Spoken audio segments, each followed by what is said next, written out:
Hi, it's James again with another ECOAdvanced top tech tip. And today we're talking about the default settings on your HP printers that use the 965-915 cartridges. And these are normally set to automatic firmware updates by default. This means that your printer will automatically install firmware updates without prompting or requesting your consent. Once the firmware update is completed, the next time you install a non-genuine cartridge, your printer may display a cartridge problem.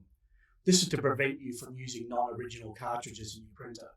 You absolutely have the right to save money and use ECOAdvanced or Goldline cartridges in your printer. A few clicks on your printer will help you save money and stop HP restricting your right to choose the best cartridge for you. These instructions are suitable for HP printers using the 915 cartridges.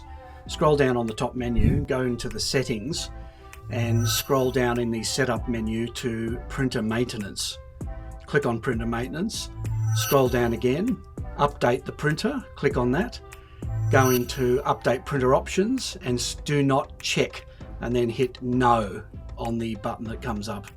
That's it, exit the system and you're ready to print. You've turned off the updates. This has been another top tech tip from ECOAdvanced, saving the environment and cutting costs while keeping quality. The Goldline range by ECOAdvanced, the gold standard in printer supplies.